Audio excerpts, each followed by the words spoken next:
আসসালামু আলাইকুম। তাল দিয়ে আজকে তেলের পিঠা বানাবো। তো আগে বড়া খেয়েছি, সেই রেসিপি আপনাদের দেওয়া হয়েছে।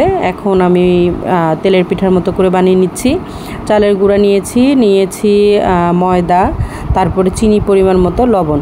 তো চিনি অত বেশি দিতে হয় না, কারণ তালও তো মিষ্টি, এর জন্য পরিমাণ বুঝে দিতে হয়। তো তালটা কিন্তু ফ্রিজে ছিল, তো ফ্রোজেন করা ছিল, এটাকে নরমাল করে তারপরে আমি দিয়েছি এবং একটু পানি দিয়ে দিচ্ছি। পানিটা বেশি পরিমাণ পানি দিলে আবার ব্যাটারটা একদম পাতলা হয়ে যাবে। বেশি পাতলা ব্যাটারে কিন্তু তেলের পিঠা ভালো হয় না। তো আমি ভালো করে এই পুরাটা সবগুলো উপকরণ একসাথে আমি ভালো করে মিক্স করে নিচ্ছি।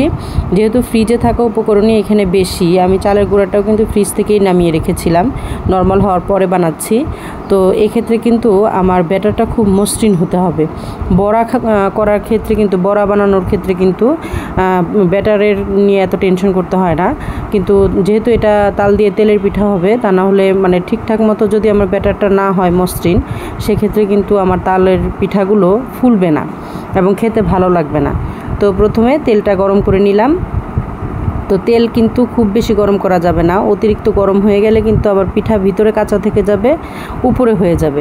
তো সেই পিঠা নিশ্চয়ই খেতে ভালো লাগবে না। আর যেহেতু এটা তালের পিঠা, ভিতরে যদি কাঁচা কাঁচা তাল থাকে, সেক্ষেত্রে তো খাওয়া আসলেই কষ্ট, খাওয়া যাবে না। তো এখানে আমি তাল কিন্তু কোনো জাল দিয়ে নেই, আমি কাঁচা তালটাই এখানে নিয়েছি। আলাদা করে জাল দিয়ে যে তাল দিতে হয় এরকম কোনো নিয়ম নাই। তো এই পিঠাটা কিন্তু আমার খুবই ভালো লাগে। আমি তালের বড়ার চেয়ে এই তালের পিঠাটা বেশি পছন্দ করি, নরম থাকে, খেতে কিন্তু খুব ভালো লাগে। আমাদের ঘরে পিঠা বানালে সেক্ষেত্রে আমার বাচ্চার তুলনায় মনে হয় যে আমারই এই পিঠাটা বেশি পছন্দের ছিল। যাই হোক, খুবই দুঃখের বিষয় যে এই পিঠাটা আসলে আমি আর খেতে পারবো না। ডাক্তারের নিষেধের জন্য এই পিঠাটা আসলে আর খাওয়া যাবে না। তো এখন এত পছন্দের একটা জিনিস, সেটা না খেতে পারাটাও কিন্তু একটা কষ্টের ব্যাপার। আসলে আল্লাহ আস্তে আস্তে মনে হয় মানুষের কাছ থেকে রিজিক উঠায় নেয়, বয়সের সাথে সাথে রিজিকও উঠে যাচ্ছে।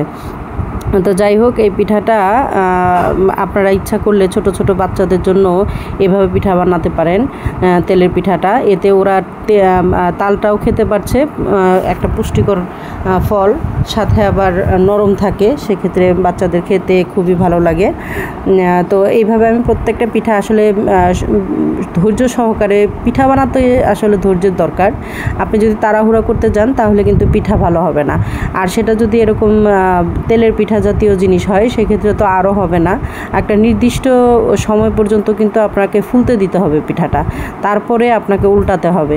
তো এই প্রসেসটা যারা করে সুন্দর করে, এই প্রসেসটা যারা মেনে চলে, তাদের পিঠা কিন্তু কখনোই ফুলে না, এই অভিযোগ তাদের পিঠাতে কখনো পাওয়া যায় না। ধন্যবাদ।